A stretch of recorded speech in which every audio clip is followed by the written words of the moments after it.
मोहतरम नाज़रीन किराम, जादू कहते किसको हैं और ये होता कैसे है। जादू के बारे में ऐसी होशरुबा बातें जो आपने पहले न सुनी होगी, मगर अब जानकर उसकी बुरी असरात से बच सकते हैं। प्यारे और मोहतरम दोस्तों, मैं आपको शाहनवाज़ अख्तर वॉइस चैनल पर खुशामदीद कहता हूँ और खुलूस भरा सलाम, अस्सलामु अलैकुम वरहमतुल्लाहि वबरकातुहू। अल्लाह पाक के नाम से शुरू जो बड़ा मेहरबान निहायत रहम वाला है, और दुरूद सलाम नबी आखिर ज़मां सल्लल्लाहु तआला अलैहि वसल्लम पर जो तमाम जहानों के लिए रहमतुल लिल आलमीन है। मोहतरम नाज़रीन किराम, जब से ये दुनिया बनी है और इस दुनिया के अंदर जादू का एक बहुत बड़ा नाम है, और जादू करना बहुत बड़ा गुनाह है और कभी कभार जादू कुफ्र तक पहुँचती है। कुरान करीम में और अहदीस नबवी सल्लल्लाहु तआला अलैहि वसल्लम की रोशनी में जादू का सबूत मिलता है। और तो और नबी करीम रऊफ़ रहीम सल्लल्लाहु तआला अलैहि वसल्लम के ऊपर भी यहूदियों ने जादू की थी, और जिस यहूदी ने जादू की थी उसका नाम लुबैद बिन आसम था। पर उस जादू का असरात महबूब करीम सल्लल्लाहु तआला अलैहि वसल्लम के जिस्म अतहर पर ज़ाहिर हुए। तो इसके बाद अल्लाह तबारक व तआला ने कुरान करीम की दो सूरतें नाज़िल फरमाई, कुल अऊज़ु बिरब्बिल फलक और कुल अऊज़ु बिरब्बिन नास। मोहतरम नाज़रीन किराम, अपने वीडियो की जानिब जाने से पहले आपसे एक दरख्वास्त है कि आप अपने राय का इज़हार कमेंट बॉक्स में ज़रूर कीजिए। तो जादू के मुतालिक आज हम सुनेंगे, तो आइए हम चलते हैं अपने वीडियो की जानिब। जादू एक मारूफ नाम है जो हर मुआशरे में बखूबी जाना जाता है। इसका मतलब और मकसद क्या होता है? इस्लाम में तो जादू करना बहुत बड़ा जुर्म और कभी कभार कुफ्र की एक किस्म है, लेकिन एक ज़माने में यूरोप में भी जादू की संगीन जुर्म समझा जाता था, जिस पर जादूगरों को सज़ाए मौत भी दी जाती थी। पाकिस्तानी कौम का बड़ा तबका जादू टोने पर यकीन रखता है, जिससे बहुत सी खराबियाँ रूनमा होती हैं। इसलिए हुकूमत इस पर काबू पाने के लिए कानून साजी कर रही है। जादू के बारे में अल्लामा अबू स्वालेह ने निहायत मुदल्लिल मज़मून लिखा है, जिसमें जादू के बारे में इस्लाम के अहकामात से आगाह किया गया है। वो लिखते हैं कि कुरान मजीद और सुन्नत नबवी सल्लल्लाहु तआला अलैहि वसल्लम ने जादू की अक़साम और उनका हुक्म बयान किया है।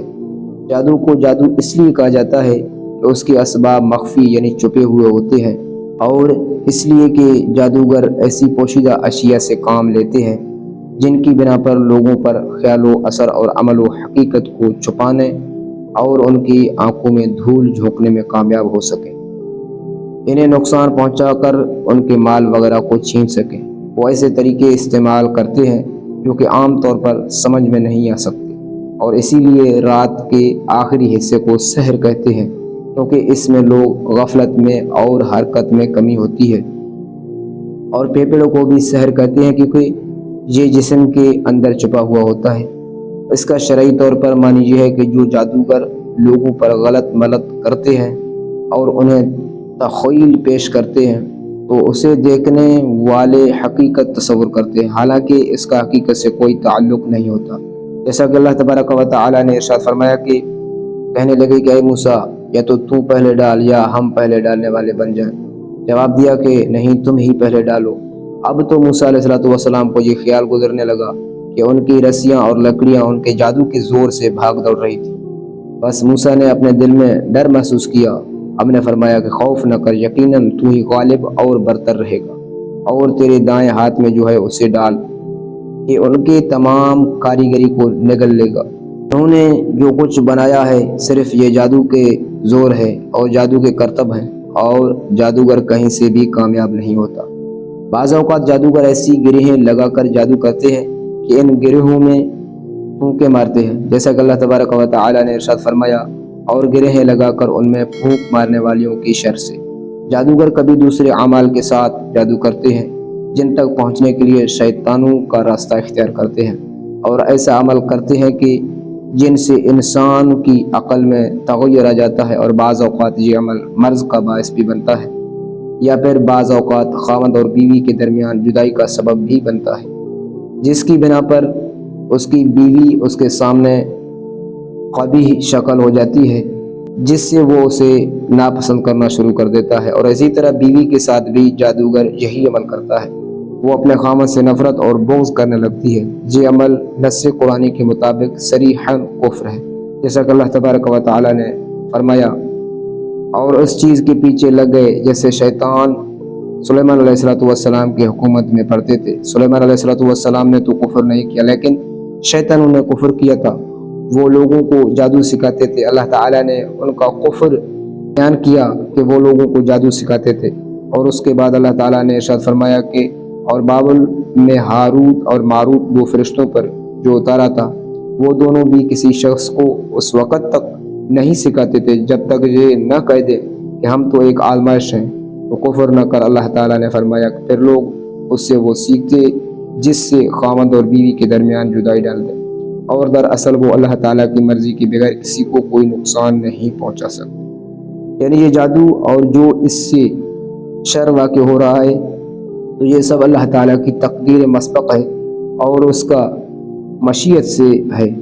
ہمارا رب قہار مغلوب نہیں ہو سکتا، اور نہ اس کی بادشاہی میں اس کے ارادہ کے بغیر کچھ ہو سکتا ہے، بلکہ نہ تو اس دنیا میں اور نہ ہی آخرت میں کسی چیز کا وقوع ہو سکتا ہے سوائے اس کے کہ جو تقدیر میں پہلے سے لکھا گیا ہے۔ فرمان خداوندی ہے، اور دراصل وہ اللہ تعالیٰ کی مرضی کے بغیر کسی کو کوئی نقصان نہیں پہنچا سکتا، یعنی اس کی کوئی اور قدری اجازت کے ساتھ، نہ کہ شرعی اجازت کے ساتھ۔ شرع تو اس سے روکتی اور منع کرتی ہے، اسے ان پر حرام کرتی ہے، لیکن اس تقدیری اجازت کے ساتھ اللہ تبارک و تعالیٰ کی علم اور تقدیر سابق جو کہ پہلے گزر چکی ہے کہ فلاں مرد اور فلاں عورت سے جادو کا واقعہ ہوگا، اور یہ جادو فلاں مرد پر اور فلاں عورت پر ہوگا، جس طرح کی یہ تقدیر بھی لکھی جا چکی ہے کہ فلاں آدمی قتل کیا جائے گا اور فلاں بیمار ہو کر فوت ہو جائے گا اور اس ملک میں مرے گا۔ یہ سب کچھ پہلے سے اللہ تبارک و تعالیٰ کے ہاں سے طے ہے، سب اللہ تبارک و تعالیٰ کی مشیت و مرضی اور تقدیر سے ہے۔ جیسا کہ اللہ تعالیٰ نے فرمایا، بے شک ہم نے ہر چیز کو ایک مقررہ اندازے پر پیدا کیا ہے۔ فرمان باری تعالیٰ ہے، نہ کوئی مصیبت دنیا میں آتی ہے اور نہ ہی تمہاری جانوں میں مگر اس سے پہلے کہ ہم اس کو پیدا کریں، وہ ایک خاص کتاب میں لکھی ہوئی ہے، اور یہ کام اللہ تبارک و تعالیٰ پر آسان ہے۔ لہذا ہر مسلمان کو یہ بات یاد رکھنی چاہیے کہ جادو ایک حقیقت ہے اور انسان اس کے زیر اثر بھی آتا ہے، لیکن جو لوگ ایمان میں مضبوط ہوتا ہے وہ اللہ پر یقین رکھتے ہیں، کیونکہ جادو نظر کا دھوکہ اور بہکاوا جس کا علاج آیات قرآنی سے کیا جاتا ہے، وظائف پڑھنے والوں پر جادو کا مہلک اثر نہیں ہوتا۔ محترم ناظرین کرام، مزید ملتے ہیں ایک نئے دلچسپ سٹوری کے ساتھ، تب تک کے لیے اللہ حافظ۔ اللہ پاک آپ کا حامی ناصر ہو، اپنا خیال رکھیے، والسلام۔